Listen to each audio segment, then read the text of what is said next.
নমস্কার বন্ধুরা, আমি চলে আসলাম একটা রেসিপি নিয়ে। শাক, মেথি শাক আর চিংড়ি মাছ। দেখো, মেথি শাকটা কেটে নিয়েছি, ধুয়ে নিয়েছি আগে। তার আগে কি করছি, চিংড়ি মাছটা ভেজে নিচ্ছি। দেখো, চিংড়ি মাছটা ভেজে নিলাম, সুন্দর করে ভেজে তুলে ফেলছি। তারপরে কি করছি দেখে ফেলো।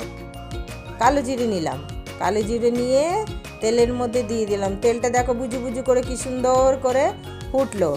তারপরে আলুগুলো ছোট্ট ছোট্ট করে সিঙ্গারার মতন আলুগুলো কেটে নিলাম। কেটে নিয়ে ধুয়ে কড়াইতে দিয়ে দিলাম। কালো জিরের সাথে তাকে পাকাচ্ছি। এইবার দেখো সুন্দর করে ভাজলাম, সুন্দর করে লাল লাল করে একটু ভেজে নিলাম। এবার লাল লাল হয়ে গেল, এবার উঠিয়ে ফেললাম। দেখো আস্তে আস্তে উঠাচ্ছি না, উঠালে তো আবার তাহলে শাক দিতে পারবো না। কি করলাম, থেকে রেখে দিলাম। রেখে দিয়ে এইবার শাকটাকে সুন্দর করে ধুয়ে তাকে কুচি কুচি করে কেটে আলুর মধ্যে দিয়ে দিলাম। দেখো এক কড়াই শাক হয়ে গেল। এবার সেই এক কড়াই শাকটা দেখবে কটটুকুনি হয়ে যাবে। দেখো এইবার কি করলাম, একটু ঢেকে দিতে হবে, নরম হয়ে গেল।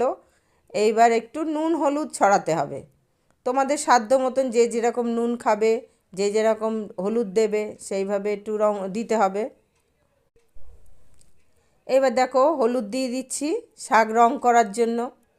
তারপরে সবাই রং করে, মুখের রং করে, শরীরের রং করে, বাড়ির রং করে। আমি একটু শাকের রং করলাম। তারপরে একটুখানি নুন দিয়ে দিলাম একটু স্বাদের জন্য, নাহলে ভালো লাগবে না। তারপরে একটু ঝাল ঝাল লাগার জন্য একটু কাঁচা লঙ্কা দিয়ে দিলাম চিড়ে। ঠিক আছে, এবার একটু ঢেকে দিলাম, নাহলে তো মজবে না ভালো করে। এবার মজে গেল। তারপরে দেখো কমে গেল কতটা। এবার দিয়ে দিলাম চিংড়ি মাছ। সেই ভাজা চিংড়ি মাছগুলো দিয়ে নাড়িয়ে চাড়িয়ে, এটাকে আবার একটু ঢেকে দিলাম, সুন্দর করে একটু নাড়িয়ে ফেললাম। দেখো হয়ে গেল আমাদের শাক। তার মধ্যে একটু মিষ্টি দিয়েছি, সেটা তোমাদের দেখাইনি। ঠিক আছে বন্ধুরা, এইভাবে বানিয়ে খাবে। যদি ভালো লেগে থাকে আমার রান্নাটা, শাকটা, তাহলে সবাই একটা লাইক একটা কমেন্ট করো।